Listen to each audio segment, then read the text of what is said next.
lovely people. Welcome to my May TBR. Doobie doobie doobie doobie doobie doobie doobie doobie doobie doo. Doobie doobie doobie doobie doobie doobie doobie doobie Sophie vlogs.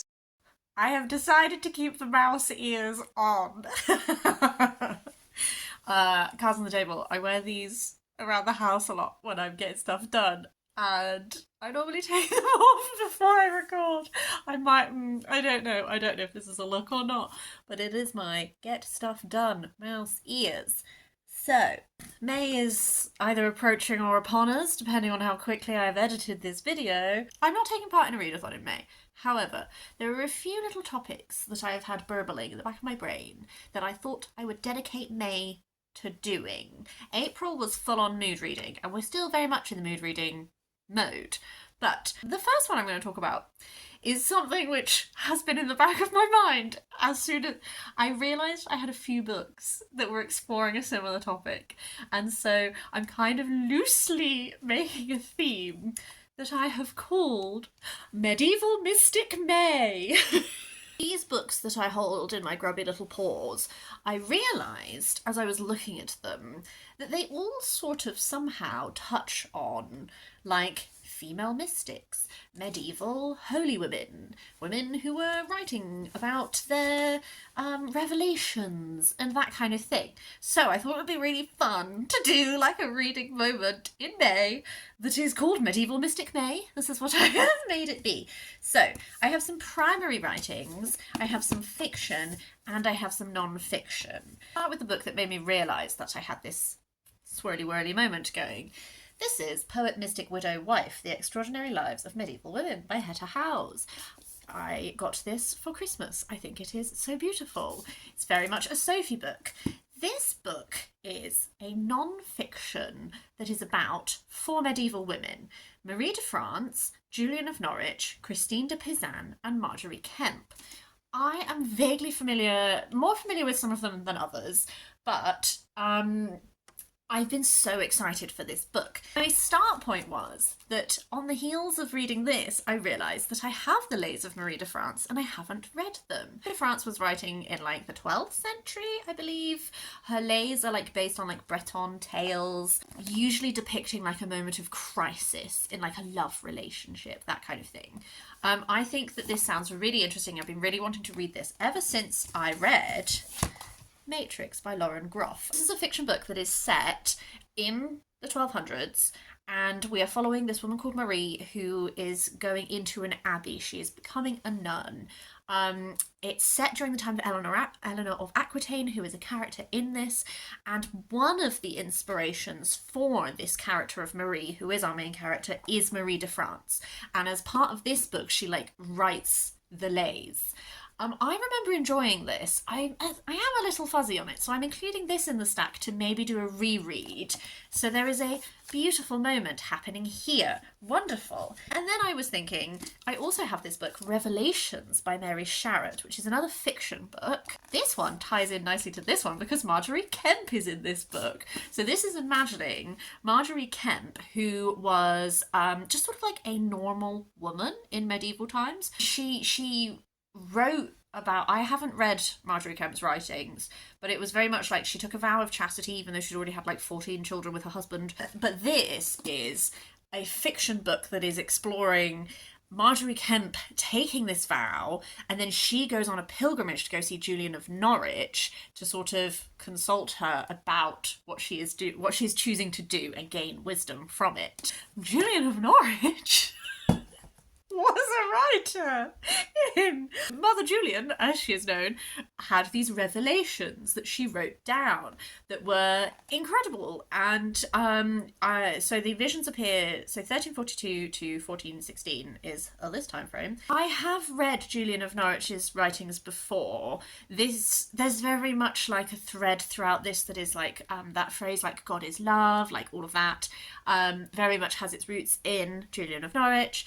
I have read her revelations. Again, I think I'm a bit fuzzy on them, so I was like, let's also read Julian amongst this. And then the final book that I don't think I'm going to reread, but I wanted to mention it as part of this thematic reading is Femina by Janina Ramirez, because this book is a new history of the Middle Ages through the women written out, and this book also touches on a lot of these women that I've mentioned.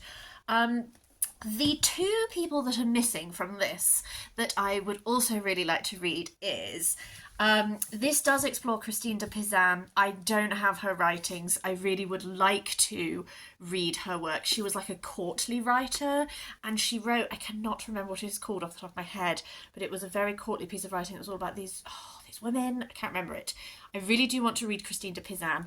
The other one I want to read is Hildegard of Bingen. This cover is artwork drawn by Hildegard of Bingen, who is another one of these like abbesses who has these writings and composed music and all this kind of thing. I was sort of hoping that my library would have... My library doesn't have any Hildegard. I actually haven't checked if it has Christine de Pizan or not. I might just cave and order them, see if I can find some secondhand copy online or something for both, because it would please me to do them alongside this. I do also sort of want to hold the awareness in mind that I'm not going to reread Janina. I just wanted to mention it because if any of this appeals to you, you probably like that book. By the time I've done 5, maybe I don't want to do the other 2. I might see how it goes. So that's Medieval Mystic May. However, there are some other reading plans on the horizon. One of them is a goal that I mentioned in my start of year goals, which was to finish some series that I'm reading. I have 4 in mind, because I already own them, that I would like to maybe dabble in. I'm not saying we're going to do all 4, but I just thought I would chat them through. So from my library, I have got Glorious Poison by Kat Dunn, which is the 3rd book in whatever this series is called. But the first book is Dangerous Remedy. It's set during the French Revolution. There is an ever so, I guess, slight Six of Crows vibe to it in regards to the fact that it is like a group of young adults existing in this very dangerous time. Not really, though. I don't want you to lean too hard on that. The first book, Dangerous Remedy, is like they are this little group during the French Revolution, which is essentially neutral. Like, either side can commission them to pull off stuff for them, and they will do it. And so that book opens with them breaking someone out of the conciergerie, which is the big prison where people were held before they were guillotined. And it very much... They break this person out, but obviously things are more complicated than they seem. What I really like about this is, first of all, they are just rollicksome fun. They're good rollicksome fun books. There's some really great historic detail. There's some really great, like, ideas and questions swirling around in this. Like, just to take Dangerous Remedy, like, can you be neutral during that type of conflict? I don't think you can. There have been a few more details as this has gone on, which are like not necessarily obeying the laws of our reality, and they have raised some very interesting like moral questions. There's like a sapphic relationship in this, which is great. I really need to finish the series before I forget everything that I like about the series. So, thank you, library, we'll be doing that. My other 3 options... this is technically the 3rd book. This is This Mournable Body by Tsitsi Dangarembga. I have requested from my library the Book of Not, which is actually the 2nd book in this series. The first book is Nervous Conditions. It was one of my best books of last year. I read it for my Read the World project for Zimbabwe, and we just followed this like young girl who essentially like... Her brother is initially given all of the opportunity that she wishes she had. He dies very unexpectedly, and then sort of she gets to like take that place. And it was a very interesting look at just like what it was like to be a girl in that time, in that society. What I really loved is there was this real bond that developed between our main character and her cousin, and they're both really going through it in different ways. And I'm very invested in that relationship, and I'm very invested in those characters, and I want to know what happens to them. I have the 3rd book. I have requested the 2nd book from my library, so I'm hoping to read the 2nd book for May. But I just wanted to hold something to show you, to be honest with you. The other 2 that I'm considering, if I have time, is The Galaxy and the Ground Within by Becky Chambers. This is the final book in the Wayfarers series. I've been putting off reading it because I'm not ready for the Wayfarers series to be over, which is this lovely science fiction. I find it very comforting. This one just says, 3 strangers are thrown together unexpectedly with seemingly nothing to do but wait. Together they will discover that even in the vastness of space, they are not alone. And I don't know anything more about it, but I should really finish this series because I do love it. And then the other one is reading the next book in the Once and Future King series by T.H. White. The next one I have to read is The Candle in the Wind, which is the 4th in this series. I really enjoy how T.H. White approaches like the Arthurian mythos, this like almost irreverence he has at the edges even while engaging with certain things very deeply.